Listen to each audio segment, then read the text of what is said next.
अपने भाई का डीमन बन जाना, इन दोनों चीजों से वो इतना टूट चुके थे कि वो उन एंसेस्टर्स को गुड बाय कहते हैं और अपनी इयररिंग्स भी उन्हें दे जाते हैं। और जब तांजिरो का एंसेस्टर ये कहता है कि इन इयररिंग्स को अपने डिसेंडेंट्स में पास ऑन करता रहेगा, तो ये चीज सुन के योरिची थोड़े खुश हो जाते हैं और एक प्लीजेंट स्माइल के साथ अलविदा लेते हैं। और रही बात कोकोशिबो की, जिसे कि योरिची अपना काइंड ब्रदर मानते थे और बहुत ज्यादा रेस्पेक्ट करते थे, वो वैसा बिल्कुल नहीं था। क्योंकि जब योरिची और कोकोशिबो दोनों पैदा हुए थे, ऑब्वियसली ट्विंस थे तो एक साथ हुए थे पैदा, कुछ ही मिनट्स का अंतर था। और जिस एज में वो दोनों पैदा हुए थे, ट्विंस का पैदा होना बहुत बुरा माना जाता था। और ऊपर से योरिची जो हुए थे वो माँ के साथ पैदा हुए थे, जो देख के योरिची का पापा ये तय कर लेता है कि वो उसे माँ को ही छोड़ेगा। बट योरिची की माँ ऐसा होने से रोक देती है और बहुत ज्यादा कॉन्फ्लिक्ट के बाद ये तय करा जाता है कि योरिची को मारने की जगह 10 साल का होने के बाद उसे टेम्पल भेज दिया जाएगा, जहाँ पर कि वो प्रीस्ट बनेगा। और यही रीजन है कि योरिची और कोकोशिबो, जिसको भी मिचिकात्सु सुकिगुनी के नाम से जाना जाता था अपने ह्यूमन फॉर्म में, इन दोनों को ही बड़े ही अलग ढंग से रखा था। क्या चीज वो खाएंगे, क्या चीज वो पहनेंगे, कहाँ पर रहेंगे, इन सारी चीजों में काफी ज्यादा डिफरेंस था। और इन्हीं सारी चीजों की वजह से कोकोशिबो यानी मिचिकात्सु को ये लगता था कि योरिची अपनी मदर के लेफ्ट साइड से चिपके रहते हैं। दैट्स व्हाई कोकोशिबो को काफी ज्यादा दया आती थी योरिची पे। यानी समझ रहे हो, योरिची जिस चीज को काइंडनेस और प्यार समझा करते थे, वो कोकोशिबो की दया की भावना थी। और जो कोकोशिबो ने योरिची को फ्लूट दी थी, वो भी दया की भावना से ही दी थी। लेकिन योरिची ये समझ रहे थे कि कोकोशिबो काफी ज्यादा प्यार करते हैं उनसे। और पूरे 7 साल की उम्र तक योरिची एक शब्द भी नहीं बोले थे, तो सबको यही लगने लगा था कि वो बोल ही नहीं सकते और सुन भी नहीं सकते। जब कोकोशिबो यानी मिचिकात्सु अपनी स्वॉर्ड स्विंग्स की प्रैक्टिस कर रहा था, तो योरिची कुछ इस तरीके से खड़े थे, इतनी शांति से खड़े थे कि जैसे कि कोई पेड़ खड़ा हो। और ऐसा ही कुछ मैंने इस वीडियो में अकाजा वाली फाइट में बोला था कि तांजीरो भी ऐसा कर पा रहा था। और जब योरिची ये बोलते हैं, क्या तुम्हारा सपना है स्ट्रॉन्गेस्ट समुराई बनने का, तो ये चीज सुन के मिचिकात्सु के रोंगटे खड़े हो जाते हैं, तलवार छूट जाती है उसके हाथ से। और सिर्फ इतना ही नहीं, योरिची मिचिकात्सु से ये भी बोलते हैं कि उनका भी कुछ इंटरेस्ट है स्पोर्ट्समैनशिप में। लेकिन क्योंकि योरिची को 10 साल का होते ही प्रीस्ट बनने के लिए टेम्पल में भेजा जाने वाला था, तो मिचिकात्सु यही सोचता है कि क्या इसे पता नहीं है कि उसके साथ क्या होने वाला है, जो ऐसी बातें करते हुए ही हंस रहा है। और योरिची की इस बात पे मिचिकात्सु को भरोसा इसलिए और नहीं था क्योंकि वो हमेशा अपनी माँ से चुपके रहते थे, जिस वजह से मिचिकात्सु इस बात को इग्नोर कर देते हैं योरिची की। लेकिन अगली बार जब मिचिकात्सु अपने मास्टर के साथ ट्रेनिंग कर रहा था, तो योरिची खड़े खड़े देख रहे थे बस। तो वो मास्टर भी योरिची से हंसी में कहता है कि तुम क्यों नहीं ट्राई करते एक बार तलवार चलाने की। और इसके बाद भाई साहब योरिची, जिसने कि आज तक अपने हाथ में तलवार नहीं पकड़ी थी, उसे तलवार पकड़ना भी सिखा रहा था वो मास्टर, अपने पहले ही अटैक में उस मास्टर के छक्के छुड़ा देता है। सोच रहे हो उस मास्टर को कितने साल का एक्सपीरियंस होगा, और योरिची ने सिर्फ अपनी तलवार पकड़ के उसकी ऐसी हालत कर दी। और ये चीज देख के मिचिकात्सु के होश हो जाते हैं। और सिर्फ हराने की बात तो ठीक भी थी, लेकिन अपने पहले अटैक में वो भी सिर्फ 4 स्ट्राइक्स के साथ योरिची उस स्पोर्ट्समैन को नॉकआउट कर देते हैं। होश खो देता है वो बंदा। और इस इंसिडेंट के बाद योरिची ने तय कर लिया कि वो समुराई नहीं बनेंगे, क्योंकि वो लोगों को मारने के बाद जो फील आती है उसको सहन नहीं कर सकते। अब योरिची के ऐसे कारनामे को देख के मिचिकात्सु काफी ज्यादा क्यूरियस हो जाता है कि आखिर ये योरिची ने करा कैसे।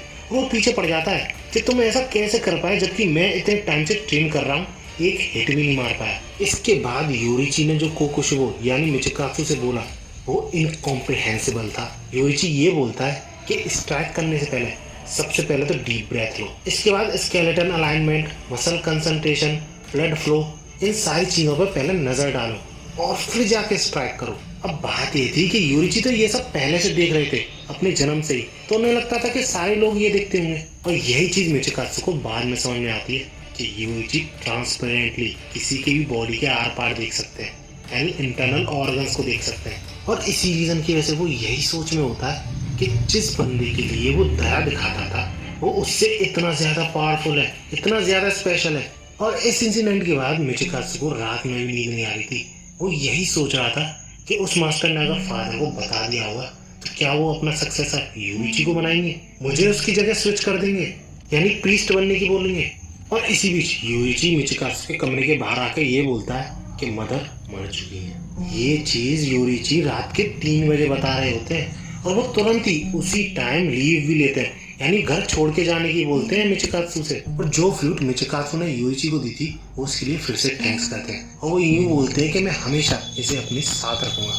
और यूइची के लीव करने के कुछ दिनों बाद मिचिकात्सु को अपनी मदर की डायरी मिलती है जिसमें कि ऐसे ऐसे सच लिखे होते हैं जो जान के यूं समझ लो मिचिकात्सु ह्यूमन फॉर्म में ही था लेकिन कोकोशो में ऑलरेडी कन्वर्ट हो चुका था। उसे अपनी मदर की डायरी से ये पता चलता है कि यूइची जान चुका था कि उसकी फैमिली को कौन सक्सीड करेगा यानी इनहेरिट करेगा। इस पे डिस्कशन चल रहा है और प्रोबेबली यूइची को ही चुने जाने वाला है, जिस वजह से वो तुरंत ही अपनी माँ की मौत के बाद निकल गए वहां से। और यही अगर काफी नहीं था तो उस डायरी में ये भी लिखा था कि यूइची सब जानते थे कि उसकी माँ को बीमारी है जिस वजह से उनकी लेफ्ट साइड काफी ज्यादा कमजोर होती जा रही है और यही रीजन था कि वो उनकी लेफ्ट साइड से चिपके रहते थे। और ये चीज सुन के जो मिचिकात्सु को जलन होती है ना, यूं समझ लो बंदा नाक से खून दे जाता है क्योंकि जिस भाई को यूजलेस समझता था, दया दिखाया करता था, वो कुछ और ही निकला।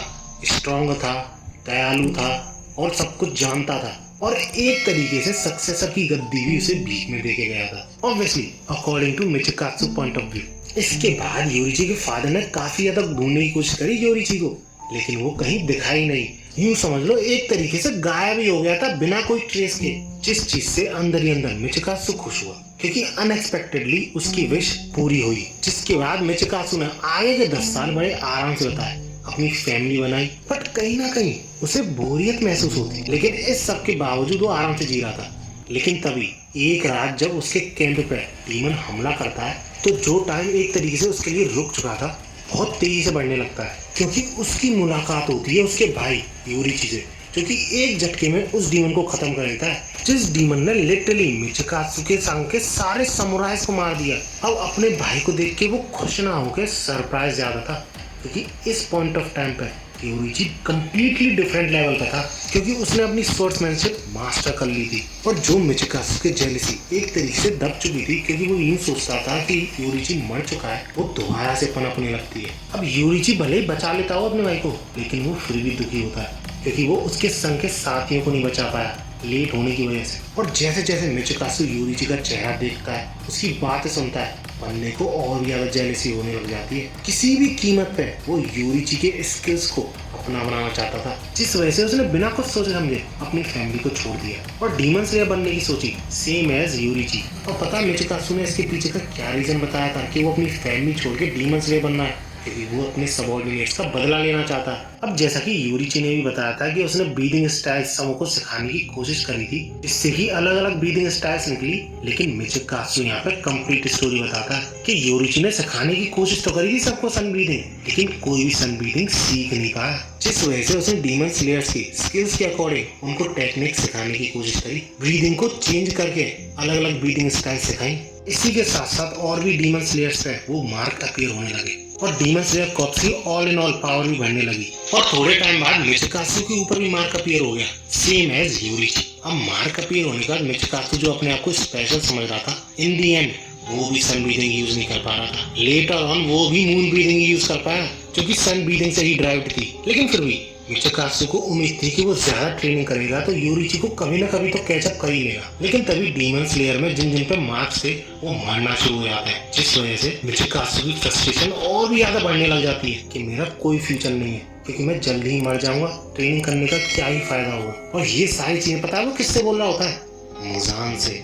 और मुजान से ऑब्वियसली ये ऑफर करता है कि तुम डीमन बन जाओ, तुम्हारे पास टाइम ही टाइम होगा। और अपनी बात को कंटिन्यू करते हुए मुजान ये बोलता है कि तुम्हें अपनी ब्रीदिंग टेक्निक्स मास्टर करनी है और मुझे एक ऐसा बंदा चाहिए जो कि ब्रीदिंग्स यूज कर सके। अब ये चीज सुन के मिचिकात्सु थोड़ा शॉक तो होता है, लेकिन एट द एंड वो मान जाता है इस ऑफर पे। लेकिन सरप्राइजिंगली मिचिकात्सु जो कि अब कोकुशिबो बन चुका था, उसका सामना यूइची से होता है जो कि इस पॉइंट ऑफ टाइम पे 80 साल का हो चुका था। तो उसे सबसे पहला झटका तो ये लगता है कि यूइची इस पॉइंट ऑफ टाइम तक जिंदा कैसे है, जबकि 25 साल की उम्र के आसपास ही मर जाते हैं जिनके ऊपर मार के। और दूसरा झटका कोकुशिबो को ये लगता है कि ऐसी उम्र में आके भी उसके पास यूइची के हमलों का कोई जवाब नहीं था। लेकिन एक अटैक के बाद ही यूइची अपनी ओल्ड एज से मर जाते हैं, जिसके बाद कोकुशिबो को काफी ज्यादा गुस्सा आता है तो वो यूइची की लाश पे ही हमला कर देता है।